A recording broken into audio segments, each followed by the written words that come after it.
Hi everyone. Thank you, Audrey, for inviting me up. I just wanted to be able to let you know about some of the things that are happening today. I think this year was an exciting year because we saw the merging together of a number of groups who've been doing Peace Days activities over the years, but have been separated and apart. UCAN had their festival last night, Youth Festival, Peace Youth Festival, and then today with the Peace Flag raising ceremony. And following this, the Gandhi Institute, coupled with the UNAC and John Humphrey Centre and a couple other organizations, have put together a program with the Honourable Doug Roach to speak about the right to peace in one of his recent books. We've also got a number of performances. Sanjay, who's led by who I would think is the best djembe drummer I've ever seen in my entire life, even having spent time in East Africa. Reki Lloyd, he was a refugee from Liberia, and he leads that group, and he's built that from scratch. And so I really encourage you to come see him because he's fantastic, as well as that group.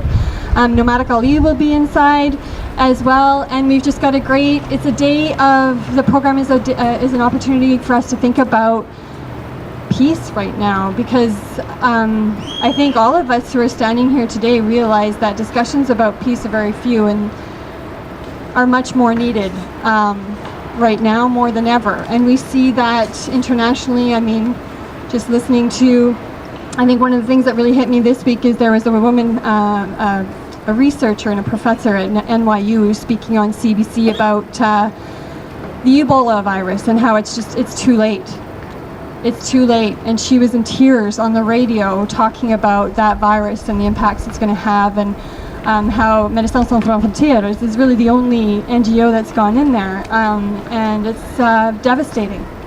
It's devastating, and that we may not think is about peace, but ultimately it really is, because one of the things that we really have to get across our minds these days is economic peace.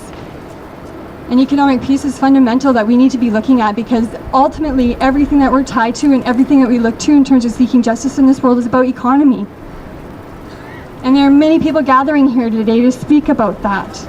The Idle No More is having a fantastic music festival, Boyle Street Plaza over there at 4 o'clock. It's starting. The idea was to have a march from here together in solidarity to the Idle No More event, but there's also a 2:30 march for climate change as well today to the legislature. So there's a lot of stuff happening today.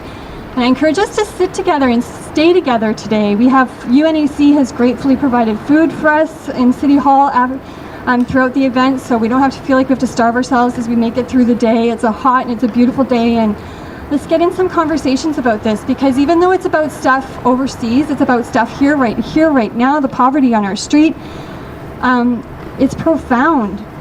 It's so profound, and many of us have never just seen it or known it, and maybe there's people in our lives that experience it and we just don't even realize it because we don't want to talk about it. So I know many of you here. I love you all, and I'm excited. I was just looking forward to having today with you, and I hope you join us in City Hall and continue to stay with us throughout the day. Thank you.